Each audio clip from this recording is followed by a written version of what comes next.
Kuna bwana mmoja shekhe wa Kisaudia anaishi Saudi Arabia, nipata kumsikia mwenyewe akisimulia. Anaishi Riyadh, mji mkuu. Kutoka Riyadh kwenda Makka ni zaidi ya Dar Mwanza, zaidi ya kilomita 1000 wanavyosema. Sasa mimi sija kufika Riyadh, mimi nimefika tu Makka, Madina, Jeddah. Huyu bwana siku 3 mfululizo anaota ndoto, anaambiwa nenda Makka, kijiji fulani, kamsaidie fulani bin fulani. Siku ya kwanza, ya pili, ya tatu, ni shekhe akaenda kushauriana na shekhe mwenzake. Shekhe amwambia tuwashe gari kutoka Riyadh mpaka Makka. Maana ndoto imemweleza kabisa, nenda Wireless, mtaa wa Boko, nyumba namba fulani, unapotea. Alafu kesho yake asubuhi anaamka, anakumbuka jina la muhusika, sehemu anayokaa katika mji wa Makka, mtaa gani, nyumba namba ngapi. Wenzake kwamba twende tukajiridhishe hii ndoto, au mbona ndoto ya ajabu hii, mpaka nyumba, mpaka jina, mpaka mtaa. Bwana kaondoka zake. Kufika katika mji wa Makka akauliza eneo, yani mtu kwa mfano afike Dar, atoke zake Mwanza, jamani nauliza Temeke, ataletwa letu. Akiletwa Temeke nauliza Wireless, ataletwa letu. Akauliza mtaa wa Boko, ataletwa letu.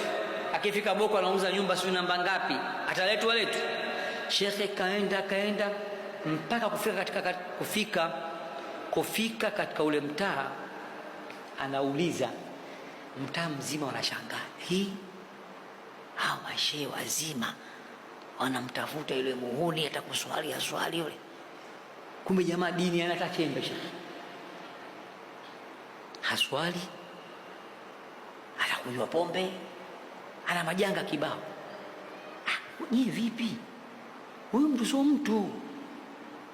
Muislamu gani anakaa katika mji wa Makka, kijiji fulani, anashindwa hajawahi kufika, aswali.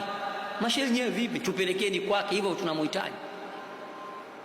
Gonga mlango, shekhe anafungua yule mtu, samahani bana, hii ndio nyumba ya fulani bin fulani. Ndio fulani bin fulani tumemkuta. Ndio mimi. Sisi wageni wako tumetoka Riyadh, tunakuomba utukaribishe ndani.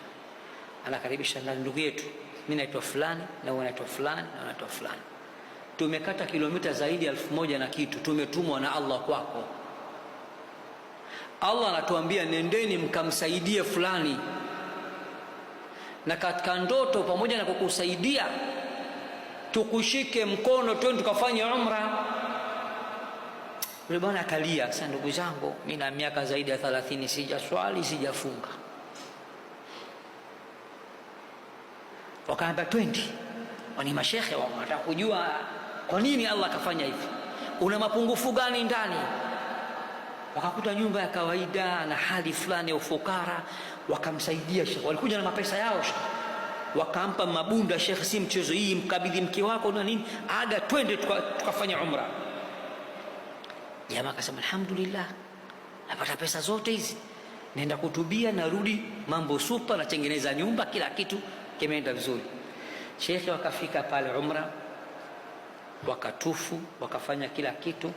Anaswali rakaa 2, analia sana kwenye sijida, alia sana kwenye sijida.